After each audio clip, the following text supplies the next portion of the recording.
এখানে এসেছি কারণ আমি ঢাকা রাজধানী অন্তত বাংলাদেশের বাইরেও, ঢাকার বাইরেও সারা বাংলাদেশেই গাড়ি চালিয়েছি।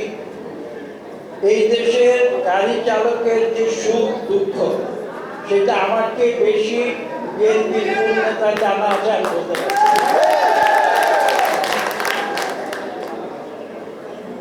এবং সেই সুবাদে আমি যে ছোট্ট, বেশি সময় নিব না, ছোট্ট দু একটি কথা আমি বলবো আপনাদের উদ্দেশ্য বিনীতভাবে বলব।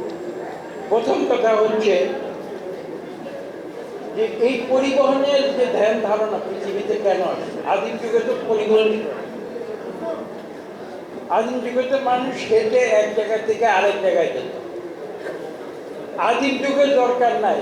আমার পিতার সময়ে, আমি আজকে থেকে 50-60-70 বছরের আগের কথা বলছি, আমাদের বাড়ি যেখানে, আমাদের সেই বাড়ি থেকে তখন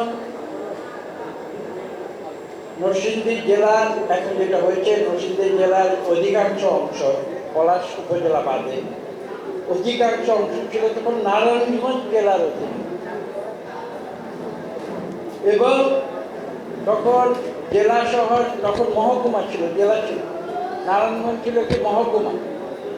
এবং সেখান থেকে নারায়ণগঞ্জ যে কোর্ট কাছারি তার দূরত্ব প্রায় 30-40 কিলোমিটার। আপনারা শুনলে অবাক হবে, তখন পরিবহন ছিল না। তখন সেই মানুষ যদি সকালে তাদের কোর্টে যেতে হতো, তাহলে তারা সকালে ঘুম থেকে উঠে চিড়া মুড়ি ছাতা বেঁধে সঙ্গে নিয়ে হেঁটে নরসিংদী থেকে নারায়ণগঞ্জ। পরিবহন ছিল না, রাস্তাঘাট ছিল না।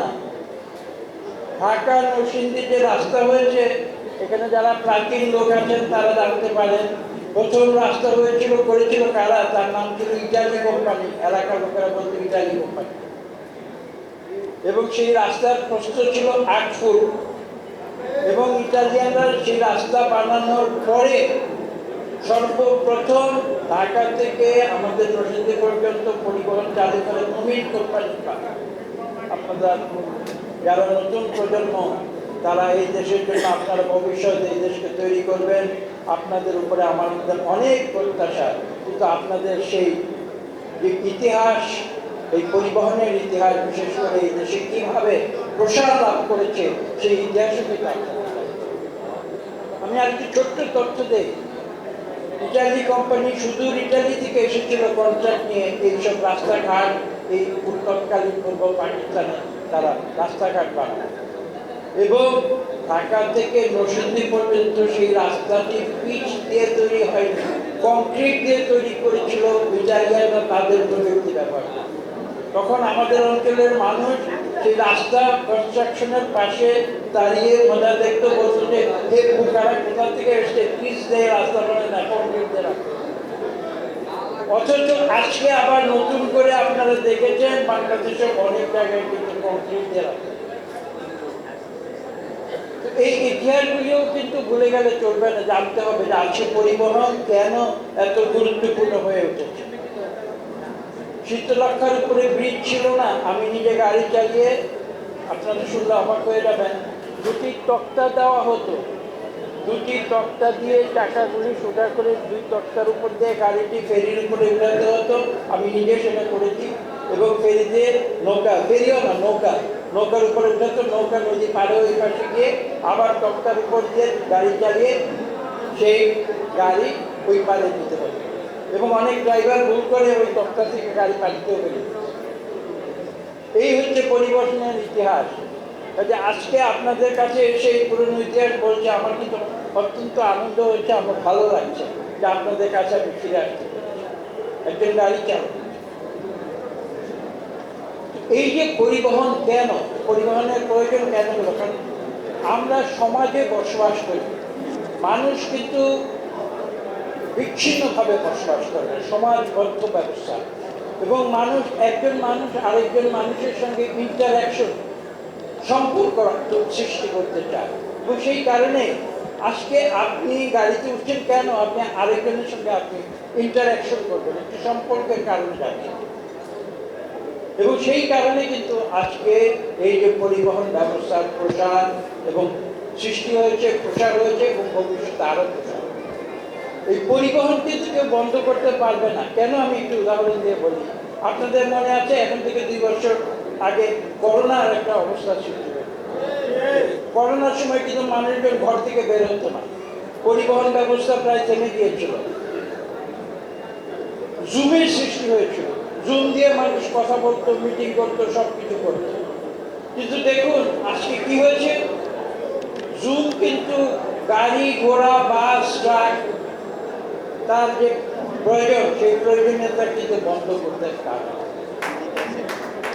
ট্যাক্সি, সিএনজি, অটোরিকশা 4 বছর আগে করোনার আগে যত ছিল এখন তো ডাবল হয়ে গেছে। তখন অনেকে মনে করেছিল 2 বছর যে আমরা ঘরে বসে সব কাজ করতে পারবো, আমাদের চলাফেরা করতে হবে না। কিন্তু এই তথ্য সঠিক হয়নি। তার করোনার পরে কিন্তু মানুষের চলাফেরা আরো অনেক বেড়ে গিয়েছে এবং মানুষের যেটা আমি বলেছি একজন আরেকজনের সামনাসামনি। আজকে এখানে আমি কেন এসেছি, এই যে আপনাদের সঙ্গে সামনাসামনি কথা বলছি, আমি যদি আজকে জুমের মাধ্যমে বলতাম আপনারাও কিন্তু আনন্দ পেতেন না, আমিও আনন্দ পেতাম।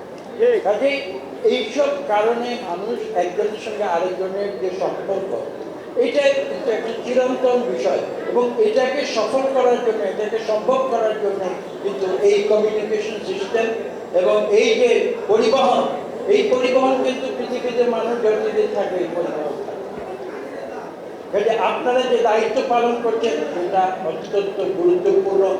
বিশ্ব সমাজে একটা অত্যন্ত গুরুত্বপূর্ণ দায়িত্ব আপনারা পালন করছেন এবং যারা রাষ্ট্র চালায়, আমি মনে করি শুধু এটা আপনাদের বুঝলে হবে না, যারা রাষ্ট্র পরিচালনা করে তাদেরকেও কিন্তু আমি কথাগুলো বলছি যে এই যে একটা ব্যবস্থা, এই ব্যবস্থা গুরুত্ব সরকার যদি বুঝতে পারে তাহলে আপনাদের সকল রকমের সহযোগিতা সরকার দেবে। মহান আল্লাহ তাআলা যদি আমরা তো এখন চলে যাওয়ার পথে আছি।